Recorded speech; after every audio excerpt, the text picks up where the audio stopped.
다 함께 사도신경으로 우리의 신앙을 고백하겠습니다. 전능하사 천지를 만드신 하나님 아버지를 내가 믿사오며 그 외아들 우리 주 예수 그리스도를 믿사오니 이는 성령으로 잉태하사 동정녀 마리아에게 나시고 본디오 빌라도에게 고난을 받으사 십자가에 못 박혀 죽으시고 장사한 지 사흘 만에 죽은 자 가운데서 다시 살아나시며 하늘에 오르사 전능하신 하나님 우편에 앉아 계시다가 저리로서 산자와 죽은 자를 심판하러 오시리라. 성령을 믿사오며 거룩한 공예와 성도가 서로 교통하는 것과 죄를 사하여 주시는 것과 몸이 다시 사는 것과 영원히 사는 것을 믿사옵나이다. 아멘. 다 함께 찬송가 288장 찬양 드리겠습니다. 예수를 나의 구주 삼고 성령과 피로 거듭나니 이 세상의 내 영혼이 하늘 영광 누리도다.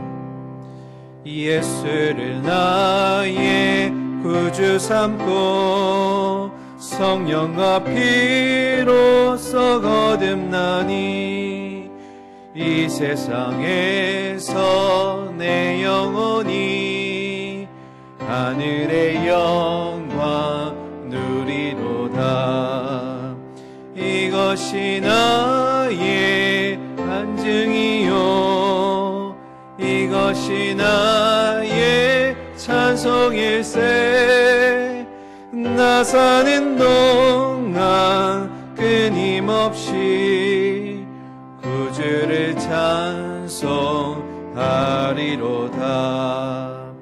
온전히 주께 맡긴 내 영 사랑의 음성을 듣는 중에 천사들 왕래하는 것과 하늘의 영광 보리로다.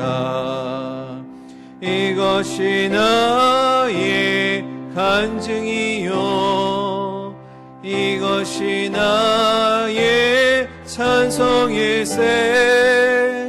나 사는 동안 끊임없이 구주를 찬송하리로다. 주 안에 기쁨 누림으로 마음의 풍랑이 잔잔하니 세상과 나는 간 곳 없고 구속한 주만 보이도다. 이것이 나의 간증이요 이것이 나의 찬송일세. 나 사는 동안 끊임없이 구주를 찬송하리로다.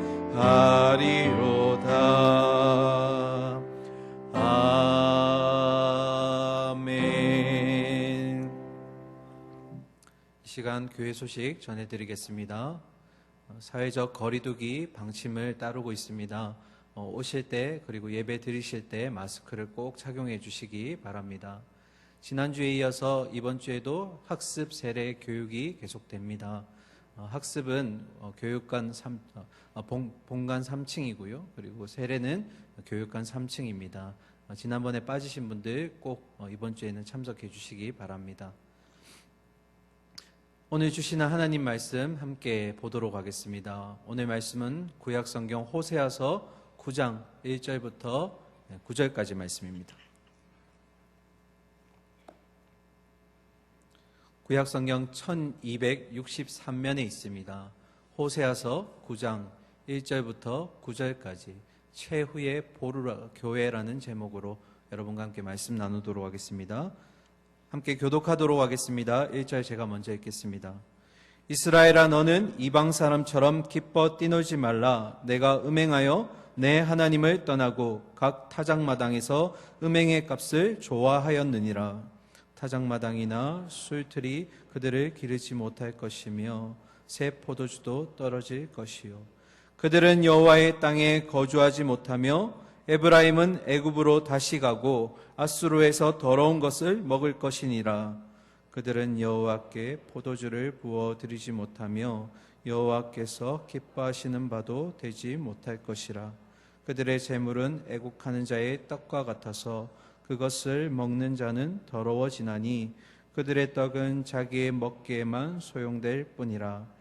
여호와의 집에 드릴 것이 아님이니라. 너희는 명절날과 여호와의 절기의 날에 무엇을 하겠느냐? 보라, 그들이 멸망을 피하여 갈지라도 애굽은 그들을 모으고 노은 그들을 장사하리니 그들의 은은 귀한 것이나 찔레가 덮을 것이요 그들의 장막 안에는 가시덩굴이 퍼지리라.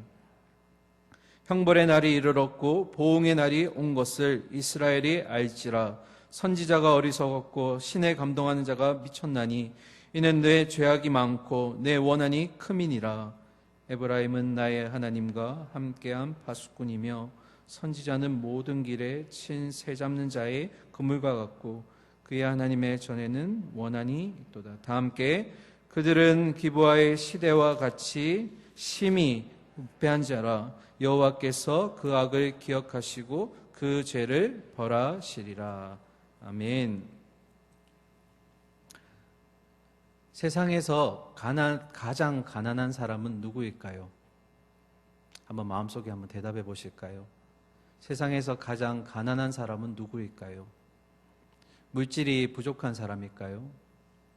아니면 직장이 없거나 아니면 직장이 변변찮은 사람일까요? 저는 가장 세상에서 가난한 사람이 사랑받지 못하는 사람이라고 봅니다. 사랑이 없는 사람. 이 사랑과 관련해서 이 시대의 가장 큰 문제가 뭘까 생각해 보면 사랑을 받고 싶어 하는 사람은 너무 많은데 사랑을 주는 사람은 없다라는 겁니다. 대부분의 사람들은 사랑을 받기를 원하지만 주는 사람은 극히 드문 불균형이 오늘날의 시대에 일어나고 있다라는 겁니다. 사랑이 필요한데 진짜 사랑이 무엇인지 모르니까 이 세상에 왜곡되고 또는 한시적이고 유한한 어떤 사랑과 비슷한 것들로 나의 그런 갈증을 채우려고 하다 보니 마치 상한 음식을 먹은 것처럼 잘못된 사랑을 먹음으로써 영과 몸이 아프게 되는 모습들을 참 많이 봅니다. 오늘로서 이제 호세아서 9장에 들어가는데요. 호세아서를 계속 묵상하다 보니까 가장 가슴속에 많이 그리고 묵상하면서 남는 단어가 바로 사랑이었습니다. 사랑은 여기에 있으니 때로는 징계하시고 또 때로는 매질을 해서라도 사랑하는 아내가 다시 돌아오기를 바랬던 그 신랑의 하나님 아버지의 마음을 우리가 다시 읽으면서 우리 안에 이 가슴 아픈 하나님의 사랑이 가득 채워지는 세상에서 가장 부한 자가 되시기를 소망합니다. 그래서 오늘 말씀 들으실 때도 이 사랑을 경험하는 여러분이 되기를 간절히 소망합니다. 네. 결론과 같은 서론을 마치고 오늘 본문을 이제 보도록 하겠습니다. 1절 말씀 함께 보도록 하겠습니다. 이스라엘아, 너는 이방 사람처럼 기뻐 뛰놀지 말라. 내가 음행하여 내 하나님을 떠나고 각 타작마당에서 음행의 값을 좋아하였느니라. 아멘. 이스라엘은 두 가지를 하지 말아야 한다고 지금 얘기하고 있습니다. 첫 번째는 기뻐하는 일이고 그리고 기뻐하는 행위입니다. 이 말은 단순히 호세아가 하나님의 말씀을 전하면서 권면하는 말이 아닙니다. 이 말은 다시 해석하면 이스라엘에 있는 기쁨을 빼앗아 가겠다라는 겁니다. 이 기뻐하는 모습과 기뻐하는 행위는 주로 이스라엘이 가을에 추수할 때 주로 절기를 맞이하면서 나타나는 모습입니다. 이스라엘의 대표적인 절기 중 이 추수가 관련된 절기가 바로 수장절이라고 합니다. 한 해 동안 열심히 모았던 곡물들을 이제 추수하면서 이것을 베풀어 주신 하나님께 감사드립니다 하면서 지키는 절기가 수장절입니다. 이 수장이라는 단어가 바로 추수를 한 것을 곡간에 넣는다라는 의미입니다. 그런데 이 수장절이 이스라엘의 구원의 역사와 합쳐지게 되면서 지난 40년 동안 광야에서 베풀어 주셨던 그 하나님의 은혜를 함께 감사하게 된 절기가 바로 이 수장절이기도 합니다. 그래서 이스라엘 백성들은 한 해 동안 거두었던 이 곡물들을 하나님께 올려드리면서 또한 우리를 지켜보호해 주셨던 그 하나님의 은혜를 감사히 여기며 절기를 지키고 제사를 드렸던 절이 바로 수장절입니다. 그러면 우리는 이제 궁금해집니다. 이런 수장절과 같이 기쁨과 감사가 넘치는 절기인데 왜 하나님은 그들에게 기쁨과 그리고 기쁨의 행위를 빼앗아 가시겠다라고 말씀하시는 걸까? 답은 어디에 있을까요? 말씀에 있죠. 1절 중반절 보실까요? 기뻐 뛰놀지 말라. 첫 번째, 내가 음행하여 내 하나님을 떠나고. 이게 첫 번째 이유입니다. 이스라엘에 많은 절기가 있는데 절기의 중심이자 주인공은 누구일까요? 바로 여호와 하나님입니다. 그런데 지금 이 절기의 중심 되시는 하나님, 주인공이 빠져 있는 것입니다. 그리고 두 번째로 이들에게 기쁨을 빼앗아가는 이유는 1절 하반절에 나오는 각 타작마당에서 음행의 값을 좋아하였기 때문이다 라고 기록하고 있습니다. 그들이 한 해를 마치면서 결실을 얻었고 수확을 하게 되었는데 이 수확의 장소인 타작마당에서 그들은 뭐하고 있다고요? 음행의 값을 즐겨하고 있더라. 그러니까 이 모든 소산물을 베풀어 주신 하나님께 감사하고 그 소환물을 하나님께 올려드리는 것이 아니라 이 땅에 가나안 백성들이 섬기고 있는 바알에게 그것을 바치고 있더라. 그 의미입니다. 이 첫 번째 이유와 두 번째 이유의 공통 분모가 있죠. 바로 음행이라는 겁니다. 여러분, 제가 몇 번을 말씀드렸지만 이 호세아서 가운데 하나님은 자신을 신랑으로 비유하셨고 이 이스라엘 백성들을 신부에 비유하셨습니다. 그런데 본 남편인 하나님을 올바로 사랑하고 섬기지 않는, 그리고 다른 남자에게 마음을 돌리는 이들의 그런 모습들을 가지고 하나님은 뭐 했다라고 얘기하시죠? 음행하였다라고 얘기하는 겁니다. 본 남편인 그들을 사랑하지 못하고 외도하는 이 모습을 하나님은 음행이라고 표현하셨습니다. 그러면 이렇게 남편을 바라보지 못하고 음행하는 이 이스라엘 백성들의 음행의 결과는 무엇일까요? 그 값은 무엇일까? 그 답은 2절과 3절에 나와 있습니다. 첫 번째 음행의 결과 한번 보실까요? 2절입니다. 함께 읽겠습니다. 타작마당이나 술틀이 그들을 기르지 못할 것이며 새 포도주도 떨어질 것이요. 아멘. 2절의 의미는 이겁니다. 타작마당에서 소출되던 수확물들이 이제 더 이상 수확되지 않을 것이며 포도주 틀에서 나오는 포도주가 더 이상 샘솟지 않을 것이다. 두 개 다 얻지 못할 것이라는 겁니다. 그러니까 참 수확물의 원천지가 되는 이제 하나님께서 그 수확물들과 포도주를 이제 주시지 않겠다라는 겁니다. 이게 첫 번째 음행한 값에 대한 결과고요. 두 번째 결과 보실까요? 3절입니다. 그들은 여호와의 땅에 거주하지 못하며 에브라임은 애굽으로 다시 가고 아수르에서 더러운 것을 먹을 것이니라. 아멘. 3절에 보시면 여호와의 땅이 나옵니다. 이 땅 그냥 지리적인 땅 아니죠. 하나님이 약속하셨던 땅이고 하나님의 통치가 이루어졌던 그런 땅입니다. 이 땅 어디일까요? 가나안 땅이죠. 그런 하나님의 통치가 일어났던 그 땅, 그리고 이스라엘 백성들에게 약속하셨던 그 땅이었고 결국 그들이 차지하였는데 음행한 결과 결국 이 땅에서 쫓아내실 거라는 것이 하나님의 음행에 대한 결과의 값이었습니다. 그러면서 이제 이 3절에서 보시면 이스라엘을 향해서 이렇게 표현하십니다. 에브라임은 애굽으로 다시 갈 것이다. 지난번에도 한번 말씀드렸는데요. 이스라엘을 별칭으로 부를 때 주로 에브라임이라는 단어를 많이 쓰는데요. 이 에브라임의 원래 의미는 두 배의 열매 또는 풍성한 열매를 맺는 땅이라는 그런 의미가 있습니다. 그런데 호세아서에서 북이스라엘 향해 이 에브라임이라는 호칭을 쓸 때는 주로 부정적이고 나쁜 의미에서 쓴다라고 말씀드렸습니다. 그러니까 그 원뜻을 생각해 보면 두 배의 열매, 풍성한 열매를 맺어야 할 이 에브라임, 북이스라엘이 오히려 그 땅에서 나쁜 열매를 맺고 있더라. 그런 의미입니다. 그런 이스라엘을 어디로 보내겠다고요? 애굽으로 보내겠다. 그런데 여기에는 조금 이상한 점이 있습니다. 이스라엘이 출애굽을 하고 나서 이스라엘의 역사를 살펴보면 단 한 번도 그 후에 이스라엘이 다시 애굽으로 간 적이 없습니다. 그런데 왜 다시 애굽으로 돌아간다라고 얘기를 했을까? 이것은 어떤 의미를 알려주고자 하는 하나님의 어떤 비유, 상징의 의미입니다. 이걸 이제 환유법이라 얘기하는데요. 그러니까 출애굽하기 이전에 애굽에서의 모습을 지금 이 이스라엘이 음행의 결과로 기억해야 한다라는 겁니다. 그러면 출애굽하기 전에 애굽에 있었던 이스라엘 백성들의 모습은 어땠을까? 가장 간략하게 잘 설명해 주는 구절이 있어서 함께 말씀을 읽도록 하겠습니다. 출애굽기 2장 23절입니다. 화면 보면서 우리 같이 읽을까요? 출애굽기 2장 23절 함께 읽겠습니다. 여러 해 후에 애굽 왕은 죽었고 이스라엘 자손은 고된 노동으로 말미암아 탄식하며 부르짖으니 그 고된 노동으로 말미암아 부르짖는 소리가 하나님께 상달된지라. 아멘. 애굽에 있는 이스라엘 백성들, 기쁨도 감사도 없는 그곳입니다.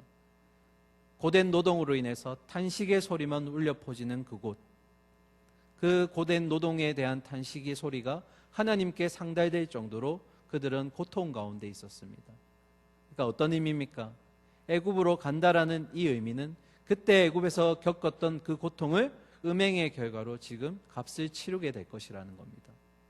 그리고 이어서 계속 보시면 3절에 아수르에 가서 더러운 것을 먹을 것이라 라고 기록하고 있습니다. 이것은 실제적인 의미입니다. 이후에 북이스라엘이 아수르에게 멸망하게 되고 포로로 잡혀가죠. 그러니까 이제 3절을 우리가 뭉탱이로 함께 모아서 해석을 해보면 어떻게 될까요? 하나님이 주인공이신 절기에도, 그리고 그 주인공이 되시는 제사의 날에도 이방신과 외도했고 음행했던 이스라엘은 결국 아수르로 끌려가게 될 것이고, 그리고 그 아수르에서 그들의 조상들이 겪었던 애굽에서의 그 고통을 이들이 아수르에서 또한 경험하게 될 것이다. 이런 의미가 지금 3절인 것입니다. 하나님을 외면했던 결과고 열매를 다른 곳에 돌리려고 했던 이 이스라엘의 허망한 결과가 지금 3절에 기록되어 있는 것입니다. 계속해서 호세아가 얘기합니다. 4절 보실까요? 그들은 여호와께 포도주를 부어드리지 못하며 여호와께서 기뻐하시는 바도 되지 못할 것이라. 그들의 재물은 애곡하는 자의 떡과 같아서 그것을 먹는 자는 더러워지나니 그들의 떡은 자기의 먹기에만 소용될 뿐이라. 여호와의 집에 드릴 것이 아님이니라. 자, 4절 앞부분부터 먼저 좀 해결을 하겠습니다. 그들은 여호와께 포도주를 부어드리지 못하며 여호와께서 기뻐하시는 바도 되지 못할 것이라. 어떤 의미일까요?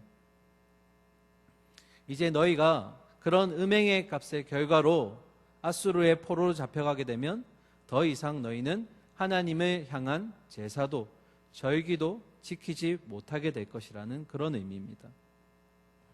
역사를 살펴보면 북이스라엘이 BC 722년에 아수르 제국에 멸망하게 됩니다.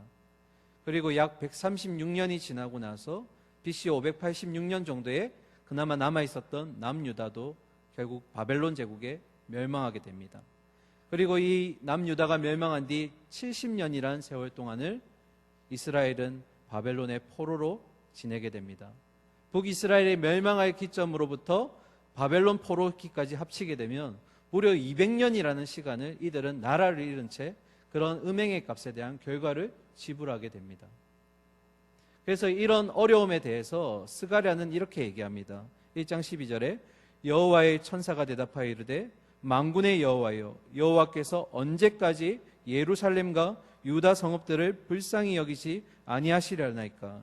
이를 노하신 지 몇 년이요? 70년이 되었나이다. 아멘. 남유다 백성들이 결국 포로로 끌려간 바벨론에서의 생활이 무려 70년이란 포로 생활이 이어졌다라는 겁니다. 얼마나 힘들었을까요? 자기 나라가 아니라 이방의 나라에 끌려가서 기뻐하지도 또 즐거워하지도 못하는 이런 모습. 이 모습에 대해서 시편 137편의 기자는 이렇게 고백을 합니다. 우리 화면 보면서 같이 읽을까요? 우리가 바벨론의 여러 강변 거기에 앉아서 무엇을 기억하면서요? 시온을 기억하면서 울었도다. 아, 내가 저때 그 이스라엘을 그 하나님이 함께 하실 때 너무나 좋았었는데 지금 나는 왜 여기 있고 왜 이런 고통 가운데 있는가? 왜 이런 슬픔에 빠져 있는가? 이것이 나에게 주는 징계는 무엇인가? 결국 이 이스라엘이 70년이라는 포로 생활이 끝나고 자신의 고국으로 돌아갈 때 그들은 환호를 했습니다. 그리고 잊혀졌던 찬양을 부르게 되었고 다시금 예배를 하나님께 올려드리게 됩니다. 그런 하나님을 향한 열망들이 이 징계를 끝으로 다시 샘솟기 시작하는 겁니다. 여러분, 하나님 마음이 어땠을까요? 자녀를 그렇게 사지로 내몰면서까지 자녀에게 묻은 그런 얼룩들을, 더러운 죄들을 다 털어내셔야 됐던 그 하나님의 고통스러운 사랑, 그렇게 해서 하나님이 자녀들이 하나님을 바라볼 수 있도록 만들게 하셨던, 사랑하는 신부를 그렇게 내몰아야 했던 하나님의 사랑이 얼마나 가슴 아픈 사랑일까요? 그래서 제가 호세아서를 묵상하다 보면 늘 가슴에 남는 마지막 단어는 결국 하나님의 참 사랑이었다라는 겁니다. 그럼 반대로 생각해 볼 때 하나님을 떠나서 음행하던 이스라엘의 그 결과가 얼마나 고통스러웠을까요? 그냥 낮추시는 정도가 아니라, 그냥 엎드려지게 만드시는 정도가 아니라 처참하게 바닥에 완전 엎어질 정도로 만드신 겁니다. 심지어는 그렇게 엎어진 상태에서 몸부림조차 치지 못하게 만드셨고 신음소리조차 내지 못하고 그냥 시온을 바라보면서 뭐만 했다고요? 눈물만 흘리더라, 한탄하고 있더라. 이것이 그들의 징계의 결과의 모습이었다라는 겁니다. 얼마나 아팠을까요, 그들이? 그런데 그때 그렇게 아파할 때, 그렇게 처절하게 몸부림치고 있을 때, 그때야 비로소 이들이 하나님을 떠올리기 시작했다라는 겁니다. 그리고 다시 하나님 땅으로 하나님이 귀환시켜 주셨습니다. 이것이 하나님의 사랑이었습니다. 그렇게 해서라도 그들을 사랑하기로 원하셨던 그 하나님. 4절에 계속해서 중간절 정도 보시면 애곡하는 자의 떡과 같아서 부정한 것을 먹는다라고 기록되어 있습니다. 이 의미는 어떤 의미냐면 애곡하는 자, 초상집을 얘기합니다. 죽은 시신이 있는 그 초상집에서 먹는 떡. 시신은 이스라엘 사회에서 부정한 것으로 여겨졌죠. 그러니까 이 부정한 시신이 있는 이곳에서 먹는 떡 또한 부정하듯이 그들은 부정한 자로서 남아있게 될 것이다. 그리고 이어서 그들의 떡은 자기의 먹기에만 소용될 뿐 하나님께 드리지 못한다. 그들이 허기진 배나 채워질 정도지 이 떡을 가지고 하나님께 바칠 정도도 되지 못한다. 그들은 이렇게 허망하게 죄값을 치르고 있는 것입니다. 이어서 호세아가 그들을 향해 질문합니다. 5절 보실까요? 너희는 명절날과 여호와의 절기의 날에 무엇을 하겠느냐? 이건 이스라엘을 굳이 보지 않더라도 우리의 명절의 모습 보면 어떻습니까? 한 가족들이 다 모여서 함께 웃음과 그리고 안부를 물으며 보내고 또 절기가 되면 하나님께 감사하고 예배드렸던 그런 모습들. 그런데 이제는 음행으로 인해서 다 흩어져야만 했고 절기도 명절도 지킬 수 없는 그들이었기에 너희 그때 뭐 할 거냐? 이제는 이거 아무 소용없다. 질문을 하는 거지만 결국 이 의미가 아무 소망이 없다라는 것이 이제 호세아의 말입니다. 그러면서 호세아가 6절에 이렇게 얘기합니다. 보라, 그들이 멸망을 피하여 갈지라도 애굽은 그들을 모으고 노은 그들을 장사하리니 그들의 은은 귀한 것이나 찔레가 덮일 것이요 그들의 장막 안에는 가시덩굴이 퍼지리라. 이 의미는 어떤 의미냐면 이스라엘이 멸망을 피해 도망가는 그곳이 바로 이스라엘의 무덤이 될 것이라는 겁니다. 그들이 귀하게 여겼던 것들조차도 결국에는 다 빼앗겨 버리게 될 것이다. 이것이 뭐에 대한 결과라고요? 음행의 값에 대한, 그들이 즐겼던 것에 대한 결과라는 겁니다. 너무나 처참하죠. 남아있는 것이 하나도 없습니다. 이어서 7절 보실 텐데요. 7절은 유심히 보셔야 됩니다. 7절 앞부분은 호세아가 얘기했지만 그 뒷부분부터는 백성들이 호세아를 향해서 외치는 목소리입니다. 7절 함께 보겠습니다. 함께 읽을까요? 형벌의 날이 이르렀고 보응의 날이 온 것을 이스라엘이 알지라. 여기까지는 호세아가 얘기한 겁니다. 이어서 읽겠습니다. 선지자가 어리석었고 신에 감동하는 자가 미쳤나니 이는 내 죄악이 많고 내 원한이 크민이라. 호세아가 뭐라고 얘기했다고요? 형벌의 날이 왔습니다. 이제 보응의 날이 이를 것입니다. 이렇게 하니까 백성들이 호세아에 대해서 어떻게 반응했을까요? 선지자가 어리석었고 신에 감동하는 자가 미쳤도다. 우리식으로 얘기하면 어떤 걸까요? 호세아가 네가 정말 하나님 선지자가 맞아? 네가 지금 하는 소리가 옳은 소리 같아? 이렇게 묻는 겁니다. 왜 그렇게 물었을까요? 제가 호세아서 배경 설명하면서 이 당시가 가장 북이스라엘의 황금기라고 말씀드렸습니다. 여로보암 2세 때 이스라엘은 한 번도 경험해보지 못했던 그런 부를 누렸고 심지어는 솔로몬의 그 땅을 회복할 정도로 굉장히 황금기를 누리던 시기였습니다. 그러니까 백성들이 뭐라고 얘기하는 겁니까? 이렇게 좋은 시대 가운데 왜 너는 자꾸 심판이 올 것이다, 보응이 올 것이다, 앞으로 너희가 이렇게 주저앉을 것이다 라고 자꾸 나쁜 소리를 얘기하는 거야. 너가 정말 하나님 선지자가 맞아? 지금 이렇게 돌아가는 상황들을 보면서도 이런 얘기를 할 수가 있어? 지금 이렇게 묻는 겁니다. 따지는 거죠, 지금. 호세아는 분명히 옳은 소리를 냈습니다. 그리고 진리의 목소리를 하나님을 통해서 전달한 것입니다.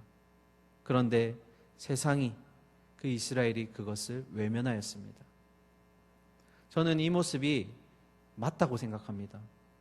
어떤 의미로 맞다고 얘기하냐면 우리가 이 죄된 세상 가운데 그리고 분별하지 못하고 기준이 없는 이 상실된 시대 가운데 우리가 반드시 이 교회 밖을 나가서 옳은 소리를 낸다면 우리를 향해서 뭐라고 얘기할까요?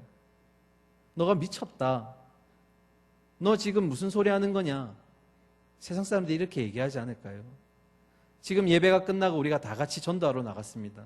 주님만이 우리가 살 길입니다. 주님께 붙들리십시오. 그러지 않으면 여러분 그 징계를 피할 수가 없을 겁니다. 이렇게 얘기하면 세상 사람들은 어떻게 얘기할까요? 이스라엘 백성처럼 이렇게 반응을 보이지 않을까요? 그렇다고 우리가 옳은 소리를 내지 않는 것이 맞을까요? 사도행전 17장에 보면 바울이 데살로니가 교회, 그 데살로니가 지역을 갔을 때 바울을 반대했던 자들이 바울 일행을 보고 뭐라고 얘기했냐면 온 천지를 시끄럽게 하는 자들이라고 얘기했습니다. 저는 이 구절이 참 감동이 있다고 생각합니다. 왜냐하면 그들이 세상을 시끄럽게 하는 자들이 맞았기 때문입니다. 무엇으로 시끄럽게 했을까요? 복음으로 시끄럽게 했다라는 겁니다. 분명히 죄된 세상 가운데 복음만이 살 길입니다 라고 외쳤던 바울이 그 세상을 시끄럽게 하는 것이 오늘날 우리 그리스도인이 가져야 될 분명한 정체성이라는 겁니다. 사랑하는 우리 성도 여러분, 우리가 이렇게 세상을 시끄럽게 하고 있습니까?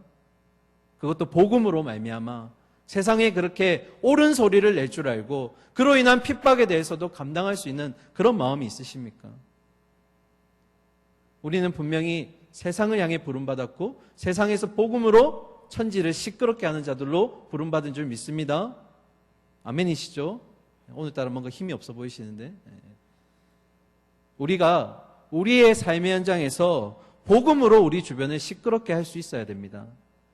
그렇지 않고 그저 우리 삶의 관계를 평탄하게 하기 위해서 내가 복음을 이렇게 얘기하면 상대방과의 관계가 불편해지고 아니면 상사와의 관계가 불편해지고 진급이 누락되고 뭔가 학교에서 희생을 하게 되고 이런 모습들 때문에 가만히 있는 모습들, 내가 희생을 분명히 할 것을 알고 있음에도 세상과 타협하고 조용히 있는 모습은 하나님께서 우리에게 원하는 모습이 아니라는 것입니다.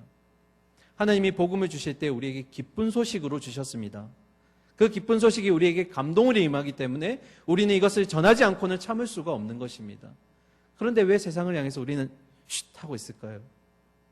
무엇 때문에 양보할까요? 내가 뭔가 희생해야 돼서, 내가 이렇게 하면 뭔가 나에게 불이익이 생길까 봐요. 하나님의 복음을 전하는 우리는 결국 하나님이 채워주실 겁니다. 사랑하는 우리 성도 여러분, 복음으로 시끄럽게, 우리 주변을 시끄럽게 하는 여러분들이 되기를 소망합니다. 자, 8절 보도록 하겠습니다. 8절 에브라임은 나의 하나님과 함께한 파수꾼이며 선지자는 모든 길에 친 새 잡는 자의 그물과 같고 그의 하나님의 전에는 원한이 있도다. 9절 말씀이 조금 어려워서 제가 표준 세번역 버전으로 조금 다시 여러분이 이해할 수 있도록 읽어드리겠습니다. 하나님은 나를 호세아를 예언자로 임명하셔서 에브라임을 지키는 파수꾼이 되게 하셨다. 여기서 에브라임은 당연히 북이스라엘이겠죠. 북이스라엘을 지키는 파수꾼으로 나를 세우셨다. 그러나 너희는 예언자가 가는 길목마다 덫을 놓았다. 하나님이 계신 집에서마저도 너희는 예언자에게 원한을 또는 증오를 품고 있다. 이게 지금 호세아가 얘기하는 겁니다. 내가 하나님의 말씀을 대언하는 자로서 너희를 지키기 위해서 파수꾼으로 세워졌는데 내가 옳은 소리를 하니까 너희는 어떻게 한다고요? 내가 그렇게 하지 못하도록 덫을 놓고 심지어는 그 거룩한 하나님의 성전에서도 나를 향해서 분노하고 증오를 표현하고 있다는 겁니다. 이게 맞는 걸까요, 지금? 하나님의 목소리를 들려주고 있는데 지금 완전히 왜곡되고 지금 부패한 이스라엘의 모습을 보여주고 있는 것입니다. 이제 마지막 9절 보도록 하겠습니다. 그들은 기브아의 시대와 같이 심히 부패한지라 여호와께서 그 악을 기억하시고 그 죄를 벌하시리라. 아멘. 이스라엘 백성이 부패했다라고 얘기합니다. 그런데 비유를 들죠. 뭐와 같다고요? 기브아의 시대와 같더라. 그러면 이 기브아 시대는 언제를 얘기하는 걸까? 이 시대는 바로 사사시대, 그리고 사사기의 마지막 19장부터 21장에 등장하는 내용을 이 배경으로 하고 있습니다. 잠깐 이 말씀 살펴보고 이 상황이 어떤 것인지, 지금 왜 호세아가 기브아 시대와 같다고 얘기했는지 한번 보도록 하겠습니다. 사사기 19장 1절 한번 말씀 보도록 하겠습니다. 같이 읽을까요? 시작. 이스라엘의 왕이 없을 그때에 에브라임 산지 구석에 거류하는 어떤 레위 사람이 유다 베들레헴에서 첩을 맞이하였더니. 사사기 19장 1절 시작부터 뭔가 문제가 있습니다. 뭐라고 시작되어 있죠? 이스라엘에 뭐가 없다고요? 왕이 없더라. 이스라엘의 왕이 정말 없을까요? 이스라엘의 참되신 왕은 누구이십니까? 여호와 하나님이시죠. 이 말은 하나님이 없다라는 것이 아니라 그들이 하나님을 왕으로 인정하지도 신뢰하지도 않았다라는 겁니다. 문제가 되죠, 지금. 그런 가운데 지금 한 사람이 등장합니다. 그때의 에브라임 산지 구석에 거류하는 어떤 레위 사람. 어느 족속 사람입니까? 레위 사람, 레위 족속의 사람입니다. 자, 레위 족속은 하나님의 어떤 일을 감당하는 사람일까요? 그렇죠. 성전에서 하나님의 관련된 거룩한 업무를 보는 사람들이고, 동시에 이스라엘 백성의 죄에 대해서 대신 속죄하는 그런 역할을 맡은 사람이 레위 족속입니다. 그런데 이 레위 사람을 언급할 때 뒤에 문제가 하나 있습니다. 1절 계속 보시면 그런 거류하는 어떤 레위 사람이 유다 베들레헴에서 첩을 맞이하였더라. 뭘 맞이하였다고요? 첩. 문제가 되죠. 하나님의 거룩한 성막에서 일하는 자가, 그리고 백성의 죄를 대속해줘야 될 그 자가 지금 자기의 정욕을 위해서, 자기의 어떤 성적인 만족을 위해서 첩을, 본 부인 말고 또 다른 부인을 지금 두고 있다는 겁니다. 자, 첫 번째 이스라엘의 문제가 뭐라고요? 하나님이 왕 되심에도 불구하고 하나님이 없는 것처럼 살아가더라. 그리고 두 번째는 하나님의 거룩한 백성이 되어야 될 그 레위 사람이 첩을 두고 있더라. 이것만 봐도 이 사사시대가 얼마나 타락하고 부패한 시대인지를 알 수가 있습니다. 자, 이 이후에 19장부터 21장까지 다 읽을 수 없기 때문에 제가 잠깐 이야기를 요약해서 말씀드리겠습니다.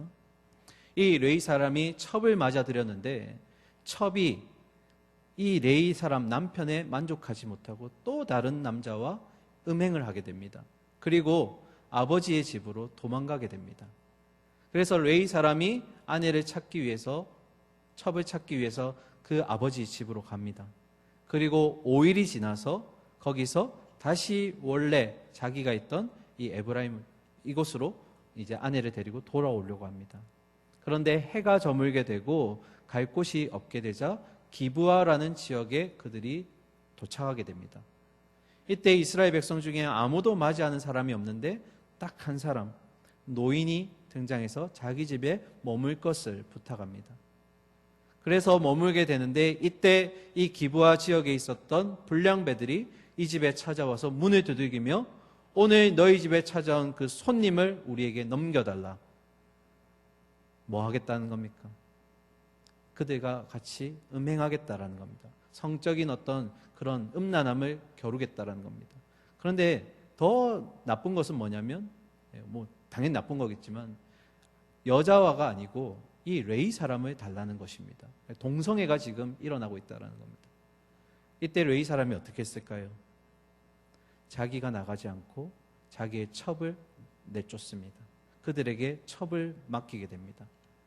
밤이 새도록 이 여인이 그 불량배들에게 능욕당하게 되고 이 새벽 미명이 되어서 집 앞에 죽은 싸늘한 시체로 거기에 두게 됩니다.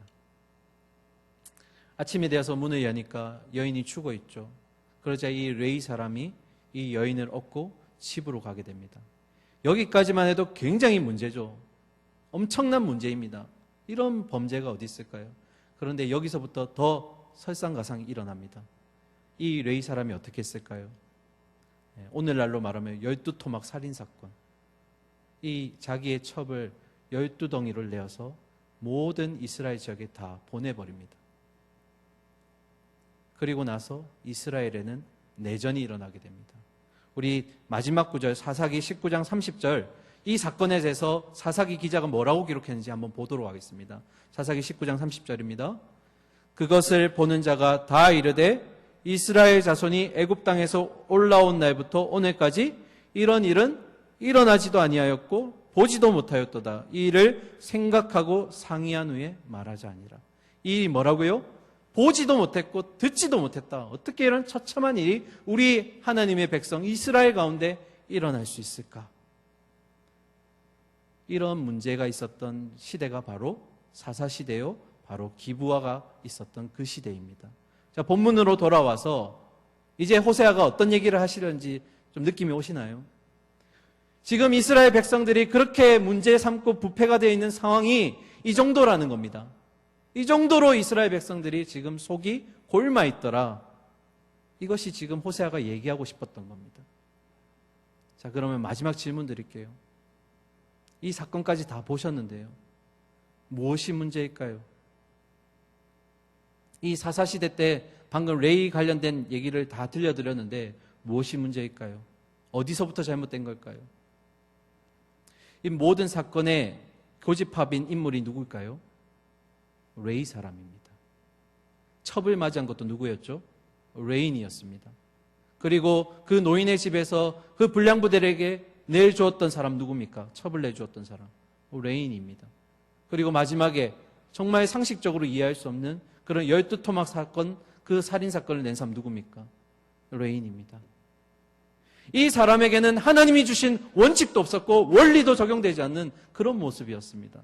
말씀은 온데간데 없고 자기가 그냥 하고 싶은 대로 막 하는 겁니다. 그래서 레인이 이렇게 하게 된 연유를 살펴보니까 우리 사사기 19장 1절의 시작이 뭐였다고요?